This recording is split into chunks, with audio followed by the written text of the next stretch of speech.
Hello dear students. आज हम करने वाले हैं ग्रेड 8 इंग्लिश एनसीईआरटी बुक के चैप्टर नंबर 1 में जो आपको पोएम गिवन है, the ant and the cricket.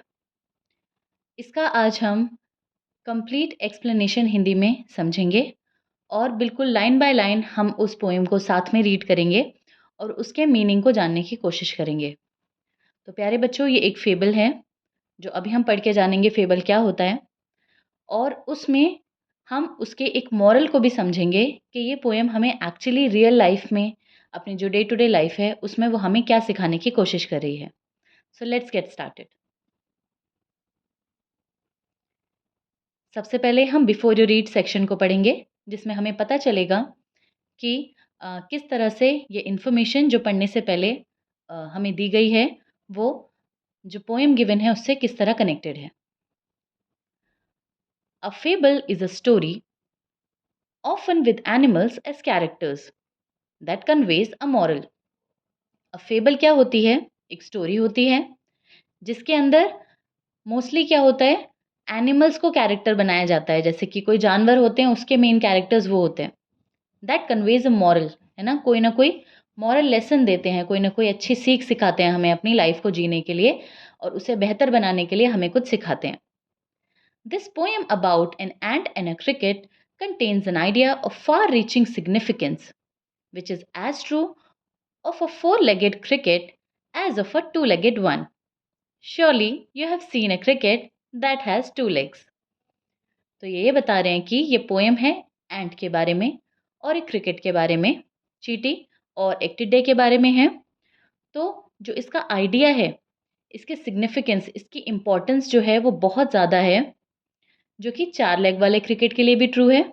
लेकिन साथ में अगर आपने कभी 2 लेग वाले क्रिकेट देखे हों, 2 लेग वाले टिड्डे अगर आपने देखे हों, उनके लिए भी ये बात एकदम ट्रू है जो इस पोएम में दी हुई है। तो जब हम पोएम को पढ़ेंगे तब हम जानेंगे कि कौन से ऐसे बीइंग्स हैं, कौन से ऐसे चीज़ है जो 2 लेग वाली है लेकिन वो बिल्कुल क्रिकेट की तरह है या बिहेव करती है। तो अ, हम साथ में पोएम को पढ़ के जानेंगे। A silly cricket accustomed to sing through the warm sunny month of K summer and spring। एक सिली, एक पगला सा, बहुत ही यंग एक टिड्डा है, उसको गाना गाने की बड़ी आदत है। Through the warm Sunny month of के समर एंड स्प्रिंग, है ना। तो जब वार्म सनी डेज चल रहे हैं, गर्मी का मौसम चल रहा है या फिर बसंत ऋतु चल रही है, स्प्रिंग का मौसम चल रहा है, तो वो गाना गाता रहता है सारे दिन। Began to complain when he found that at home his cupboard was empty and winter was come। तो अब क्या हुआ? अब उसने कंप्लेन करनी स्टार्ट कर दी। तो गर्मियों में क्या किया? गर्मी का सारा मौसम गा के नाच के उसने बिता दिया। लेकिन अब जब उसने घर पे खोल के देखा अपना कबर्ड, उसने अपनी अलमारी को खोल के देखा, तो क्या पाया कि उसके अंदर कुछ भी नहीं है, कोई खाना नहीं है और विंटर का सीजन आ गया है, सर्दियां आ गई हैं।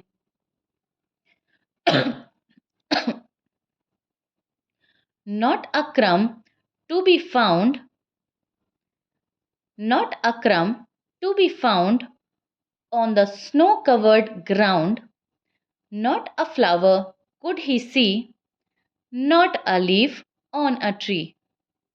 तो यानी कि कोई उसे एक एक टुकड़ा भी नहीं मिला खाने का जब उसने अलमारी खोली। और कहाँ पर? एक स्नो कवर्ड ग्राउंड है पूरा, क्योंकि सर्दियाँ आ गई हैं, बहुत बर्फ़ पड़ गई है, पूरा का पूरा जो ग्राउंड है वो स्नो से भर गया है। Not a flower could he see, not a leaf on a tree.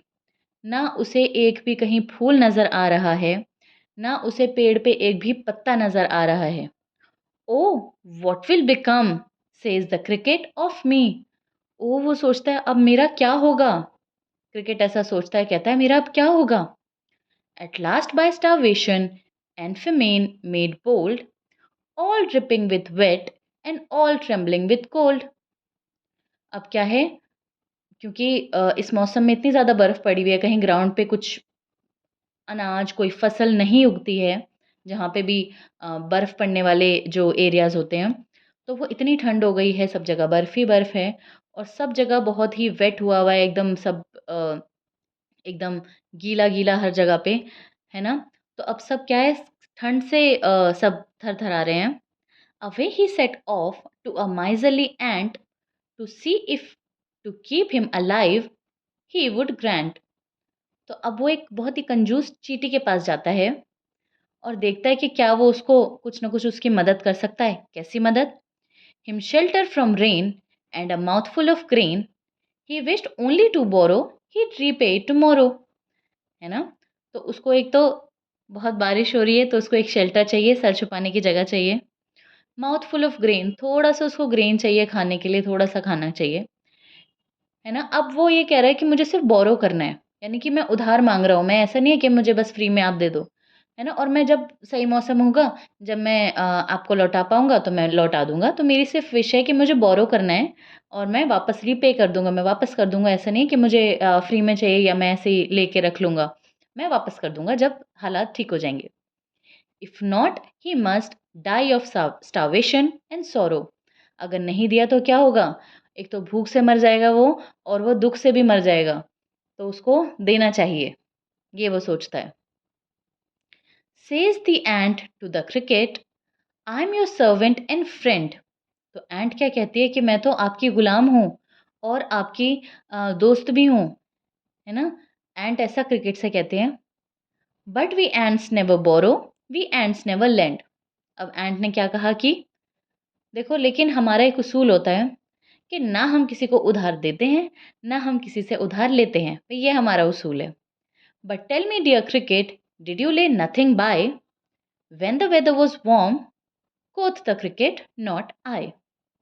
पर वो कहती है कि डियर क्रिकेट, एक बात बताओ, जब वेदर बहुत अच्छा था, मौसम बड़ा अच्छा था, तो क्या तुमने कुछ भी सेव करके नहीं रखा अपने लिए? है ना? जब सब कुछ वार्म था तो तुमने कुछ सेव करके नहीं रखा? ले बाय का मतलब तुमने सेव करके कुछ भी फ्यूचर के लिए नहीं रखा क्या? तो वो कहता है, नहीं मैंने तो नहीं रखा, नॉट आई।